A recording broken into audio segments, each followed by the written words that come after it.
Welcome to another video from DIY Daily. Just going to put a quick video together. We're just going to be investigating and fixing a fault on this 2018 Kia Sportage. This one's a 1.6 diesel. Now the issue we've got, basically when it's running, the engine warning light's on. This is a fault that you can clear, but once you've done sort of a couple of 3 miles, the fault will come back on. Just run you through the fault code, what we've got. It's relating to a particle matter sensor. I'll show you the sensor in a minute. Really common issue on these.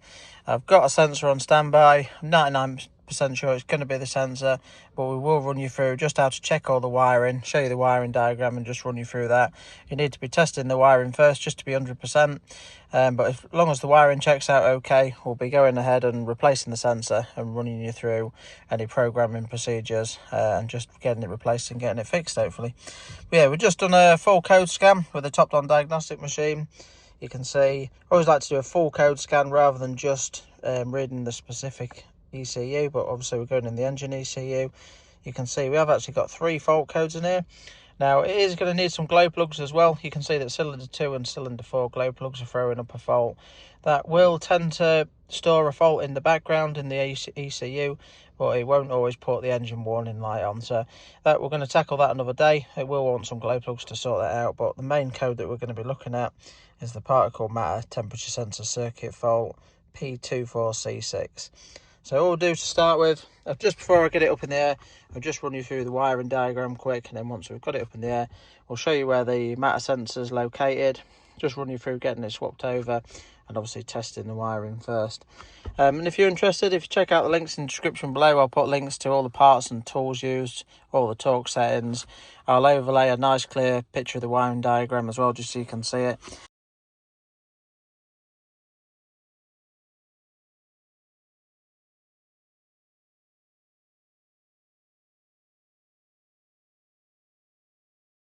But yeah, I've gone for a genuine particle matter sensor. You really won't be fitting a genuine one if you can. And to be honest, for the price of it, the genuine ones aren't actually too bad. But yeah, in the description, I'll put the part number for the matter sensor as well. But yeah, so just looking at the wiring diagram, basically you can just see on here, if I just show you roughly, we've got, this one's the particle matter sensor there. We've got 2 NOx sensors on the circuit as well, which are in the exhaust. So the wires that we're going to be checking, you can just see on the actual sensor there, it's a 4-wire sensor. You can see we've got a fuse in line, which it tells you there it's F36 in the fuse box there. And basically for the wiring, all we need to be checking is pin 4. You can see it comes straight off the fuse there. It's going to be a 12-volt feed. So the only thing I will do when we get it up in the air, we will just leave the ignition on as well. So obviously it is supplying its feed there. So we'll be looking for basically a 12-volt feed to pin 4. An earth to pin 1, so we're just checking that it's got a good earth on there on pin 1, and you can see pins 2 and 3 are basically the CAN lines. So I'll be using the multimeter again. Once I've got it up in the air, I'll just show you how you use the multimeter to check it. We'll be looking for some CAN voltages down there, so should be about two just shy of, or one might be just shy of 2.5 and one just over 2.5 volts on each there. It should roughly add up to sort of 5 volts. So, but yeah, let's just get the vehicle up in the air now, show you where the sensor's located, run you through testing the wiring, and then as long as that checks out okay, we'll get the sensor fitted, and hopefully it's going to fix the fault. So yeah, let's just crack on and get it up in the air. Right, so now I've got it up in the air, just coming underneath the vehicle from the back. We've got the back box there. I'll just show you all the sensors one at a time. And the easiest way to tell the difference between the particle matter sensor and a NOx sensor is the NOx sensors are 22mm, whereas the particle matter sensors are 24. So basically this is NOx sensor number 2. This is the particle matter sensor. Just coming forward of that, we've got temperature sensor there, NOx sensor number 1 there, and then the AdBlue injector just at the front there. So the first thing I'm going to do, just need to obviously test the wiring on the particle matter sensor there, but you can just see the wiring goes up just underneath this tray there. So we're just going to undo this little tray just to get that down. I think just on them should just have a few little 10 mils. So we'll just get that tray down now, get to the connector and then test the wiring.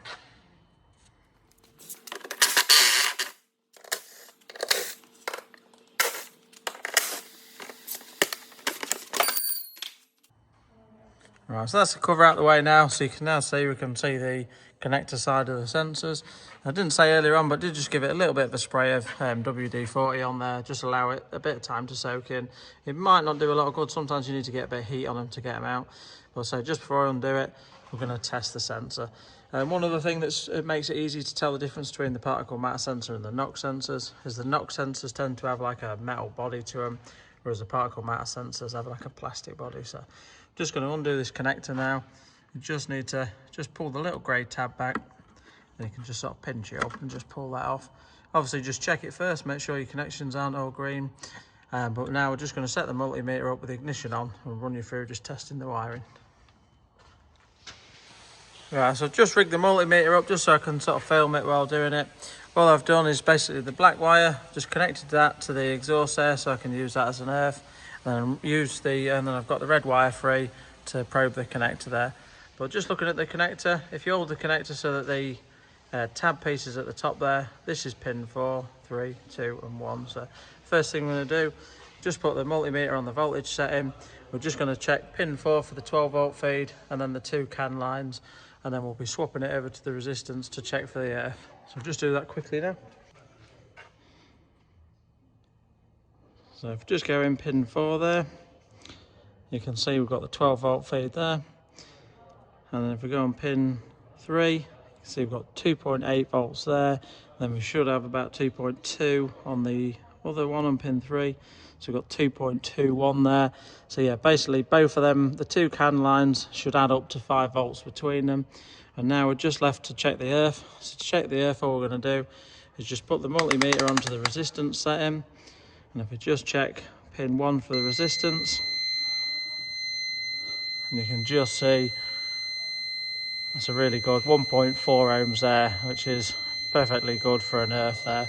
So we've got a good 12 volt supply, we've got a good earth, and the 2 CAN line signals are okay. So we know the wiring's okay, so we're just going to go on to replacing the particle matter sensor now and just run you through quickly how to get it replaced. Right, so we're now ready to get the sensor swapped over. Really simple case. We've just got 2 10mm holding it on, just a little connector, a little clip, sorry, just holding the wiring up. You just pop that down, and then just 24mm spanner, and just see if we can get the sensor out.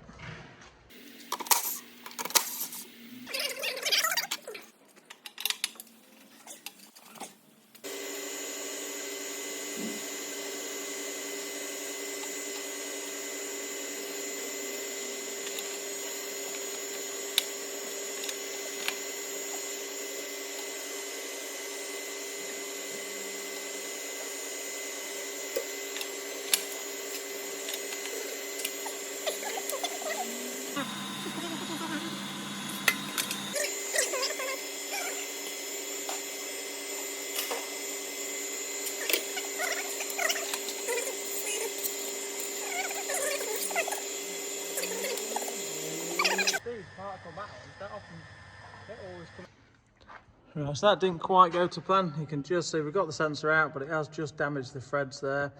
Now obviously for a video it's always nice if it all comes out really easy, but on the other hand it's nice to show everything as like a real life situation. Obviously it doesn't always go to plan. Did slightly make a bit of a rookie mistake there going in with a spanner to start with. I should have recognised the point where it was a bit too tight and used like the correct tool that wraps around it a bit more to get it off. The only problem is with the spanner, what it tends to do is if you try too hard with the spanner and it's really tight, is it sort of cracks the outer nut and makes it too big to fit like a 24mm over it. What I really should have done when it was a bit tight is put the proper tool over it.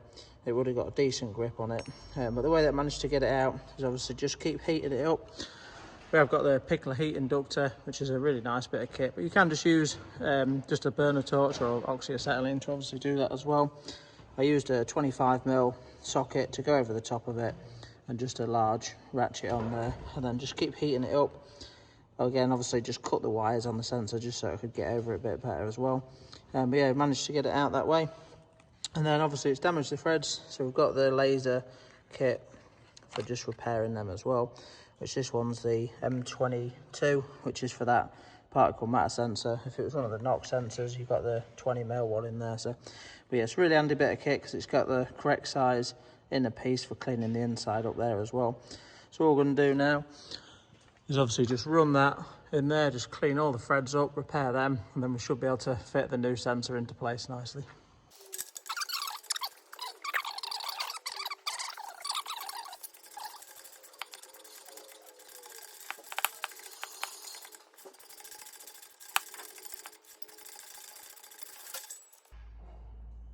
So that's the threads all repaired there. So next thing now, we can just run the sensor into place. It don't need to be silly tight, just a nip on it, just when it comes to a stop, and just a light nip, that's all. So we'll run the sensor in first, and then we'll get it all connected back up.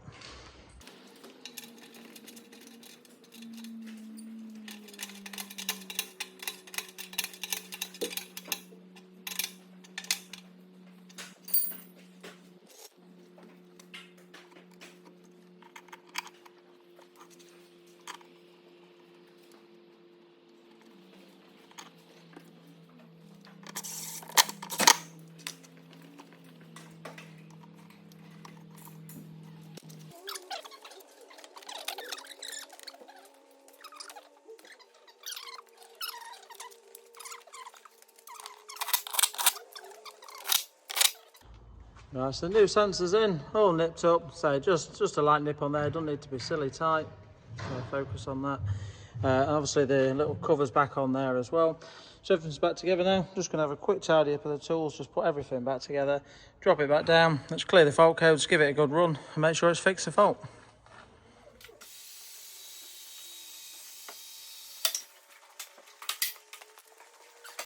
So back in the vehicle now, just going to do another quick scan and just clear all the faults out of it.